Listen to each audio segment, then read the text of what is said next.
Corona vaccine पर लूटपाट में जुटा हुआ है चीन। श्रीलंका और बांग्लादेश को लूटने में जुटा हुआ है चीन। सिनोफार्म की एक डोज पर 3 गुना वसूली कर रहा है चीन। तो चाइना तो इस वक्त आपदा में अवसर ढूंढ रहा है, लेकिन क्या आप किसी को आपदा में अवसर देना चाहते हैं? क्योंकि चीनी वैक्सीन से जुड़ी एक और बड़ी खबर है। चीनी वैक्सीन फेल होने पर दुबई में फिर से वैक्सीनेशन शुरू किया गया है। कई इंटरनेशनल मीडिया रिपोर्ट्स ये कह रही हैं कि चीनी वैक्सीन से नुकसान के बाद फिर से अब उनको फाइजर का वैक्सीन बूस्टर डोज दिया जाएगा, जिन लोगों को सिनोफार्म की डोज दी गई। बहरीन का ये मामला है, जहां पर जिनको सिनोफार्म की वैक्सीन दी गई उनको फाइजर की बूस्टर डोज दी जाएगी। चीनी वैक्सीन सिनोफार्म लेने से कई लोग बीमार हुए हैं। डॉक्टर विभुद, आप इसमें आना चाहते थे बीच में। पहले इस पर चाइना की वैक्सीन को लेकर जो खबर आ रही है, इस पर आपका रिएक्शन, और फिर वो आईपीआर वाली बात है। कैसे, क्या इतना आसान होगा भारत के लिए उन कंपनियों को जो अपनी शर्तों पर भारत में आना चाहती हैं, वो सारी बातें मानना? गौरव जी, पहले इस चीज को समझने के पहले 2 बातें बहुत इंपॉर्टेंट समझनी पड़ेंगी कि ये डिप्लोमेटिक और मेडिकल अलायंस दोनों है। इसी मारे जो 2 पैनलिस्ट आप बात कर रहे हैं उनका थोड़े से मतभेद हैं। मैं बताऊं रीजन क्या है।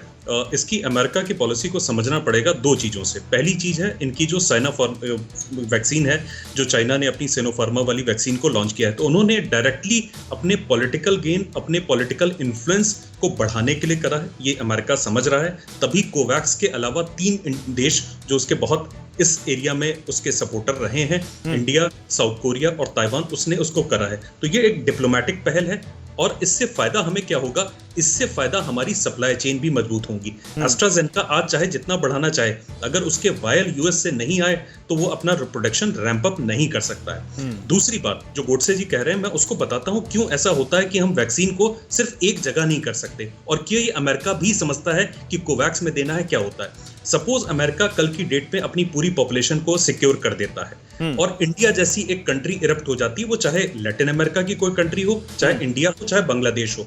यहाँ डेल्टा वेरिएंट आता है, वहां पे एक नया वेरिएंट आएगा, और जैसे ही वो नया वेरिएंट आएगा, जो पॉपुलेशन आपने वैक्सीनेटेड कर रखी है फुली, वो एक्सपोज हो जाएगी। इस मामले वैक्सीनेशन एक global strategy. Doctor Godse I am coming. ये देखिए एक और, अच्छा अपनी बात डॉक्टर विभुद पूरी कर लें, फिर मैं आ रहा हूं एक बड़ी खबर दिखाने, फिर डॉक्टर गोडसे मैं आपके पास आऊंगा। ठीक है डॉक्टर विभुद।